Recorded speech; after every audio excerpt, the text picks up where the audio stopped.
Hello and welcome everyone. This is your guide, Ryan Phoenix, telling you climb back on board the bus here as we do yet another memory lane tour. And today, let me wish you first of all a happy Friday the 13th. And yes, if you've seen by the title of the video down below and all that, I am being super original today and talking about the Friday the 13th game. And no, not the new one. New one there. It's really cool that they came out with a new game.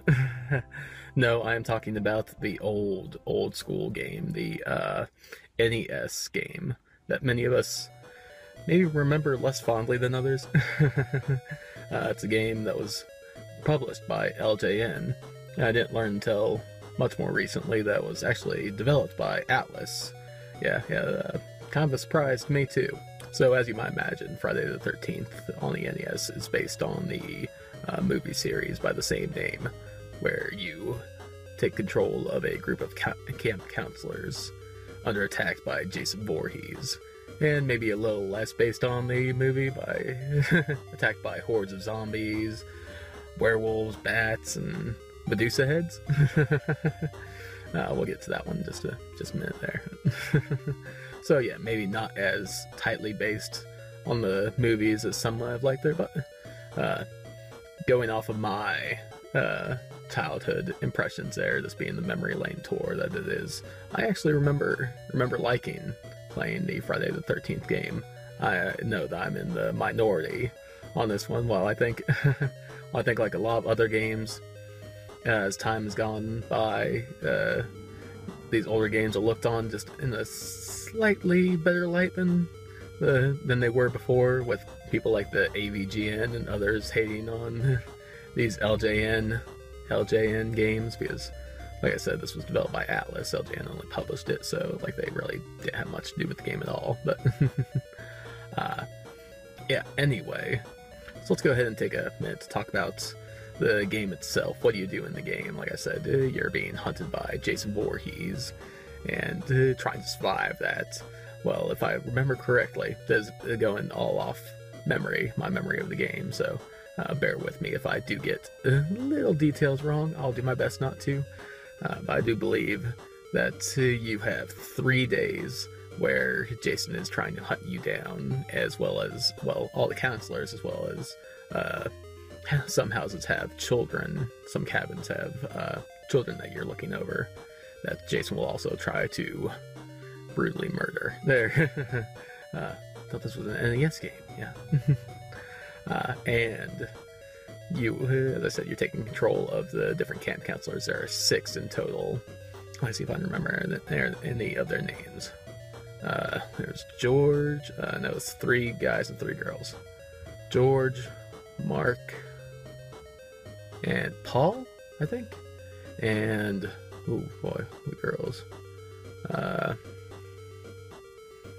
Chrissy, who were the other 2? I want to say it was a B name. What was a B name? Okay, so yeah, blanked out on the other 2 girls' names, because like I do remember 2 characters that I used the most were Mark and Chrissy, because if I remember right, if I am remembering right, those are the 2 that were the fastest moving, so they were the easiest to get around to place. The game plays as a side-scroller kind of action game, I guess you call it. There's not really a whole lot of platforming. There's just mostly going around the campgrounds of Camp Crystal Lake, again tying into the game into the movie, going around to the different cabins.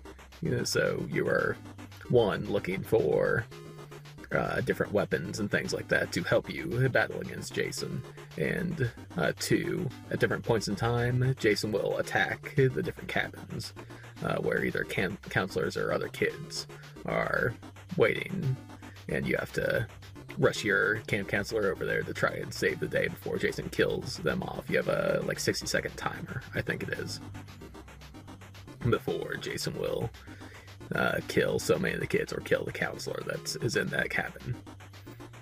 I do remember that you have to kill a certain number of enemies before items will pop up. You start with a rock, which actually arcs over the heads of enemies, which is a bit annoying. You have to duck down every time that you want to attack something with a rock. And then you'd upgrade to a knife. I'm pretty sure you can get the classic machete at some point. An axe and a torch. I think that the torch was one of the best weapons in the game, if not the best. I'm not sure on that one. Like I've already gone over some of the enemies in the game, like the zombies, wolves, and such. There's like the two boss type enemies there, Jason, obviously, and Jason's mother, which comes in the form of a flying, almost Medusa head.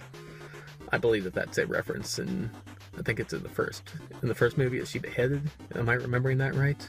I think that's where the reference comes. And so you can find her in a cave, which is another thing that I want to mention. There are two different areas outside of like the main campgrounds that you can walk around. There are like forested areas, and there's a cave, and inside the cave is where you can find Jason's mother and have that optional battle. And I think that if you fight her on different days, you get different rewards for killing her, which is kind of cool. That's kind of interesting. I think that you can actually fight her multiple times in the same run if you go through the different days. I'm not positive on that, but I think that's one of the things that you can do. Now let's get down to the real meat of the game when you're fighting Jason. I think there are a few different ways that you can battle Jason. I know of two definite ways. I don't know if the third one counts. I'm thinking of. One way is that you can bump into him while you're running across the paths between the cabins, and fight him in that sense. That will be the side-scrolling. Much like all the other enemies that you come across in the game, you're going to be side-scrolling as you walk around, but this will lock you into that one screen. So you can do battle with him there. I know a second way that you can run into him. I don't think that you actually battle him in this way. There's a lake that's Camp Crystal Lake. You can paddle a canoe across the lake, and sometimes Jason will run into you while you're on the lake, but I don't think they actually stays. I think they just kind of rushes across the screen. I don't think that you can actually kill him in that scenario. I don't think so. Maybe if you do so much damage to him beforehand in other fights leading up to that encounter, that's possible, maybe. I don't know for sure. And the third way, the main way that you're going to fight him, is inside of the different cabins, in which he goes all Mike Tyson's Punch-Out style with you there. It'll be inside of the cabins. It goes as pseudo first-person maze sort of controls instead of the side-scrolling controls that the rest of the game has. You can turn different directions, and your focus of the room will change based on which direction you turn and look.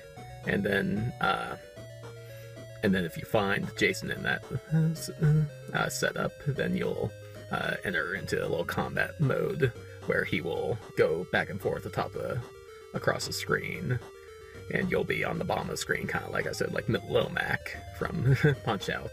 But you're actually able to move left and right across the screen, as well as you can dodge the different sides.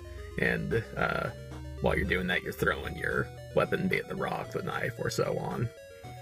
And I think that if you do so much damage to him, then he will run away. But if you manage to, he does have a set health bar, so you can eventually kill him if you run into him enough times. I don't recall if on each following day if he regains his health or not. I'm not 100% sure on that. But yeah, overall, like, I remember enjoying this game. I used to play it kind of strategically. Like, I would try to get as many of my camp counselors to have upgrade weapons, at least get the knife with a bunch of the different people, so I wasn't using the rock the whole time. And get, like, the higher up weapons with my main two of Mark and Chrissy, so they can run around and deal damage. I think I did remember another name for the girls. Debbie, I think? Yeah, I almost said Debbie instead of Chrissy there. So, what was that last one? Can I get that last one before this video ends? I don't know if I'm going to or not. Paula? Laura? Is that it? Did I get it? So yeah, overall, like I said, I think that public opinion has changed maybe a little bit more in favor of the old Friday the 13th game. Maybe, maybe not. I think that I see more, more positive thoughts on it nowadays than previously. And yeah, I honestly feel fairly positive about the whole game. Even now, like, now that I'm looking back on it there, remembering it, I do think that it is not as bad as people make it out to be. And it gets that LJN label tacked onto it. Well, I mean, literally it has a label on it, but I mean, people like to downgrade a game just because it's an LJN game when LJN really had little to do with it. So, but yeah, I think that's gonna wrap things up for this Memory Lane tour. Hope that you guys enjoyed it there, and I hope that you guys have a very happy Friday the 13th, because, you know, don't believe all those superstitions there. Friday the 13th is just another day, but make it a good one. Till the next one, guys, stay gold, YouTube. Hey guys, just wanted to pop in here one more time to say thank you again for watching this video. Hope that you guys enjoyed it. And I also wanted to ask you guys, what do you guys think of the old Friday the 13th game? And if you have played the new game, what do you think of that? Should I go out and get a copy myself? Let me know in the comments below. Again, thank you, and I'll see you in the next video.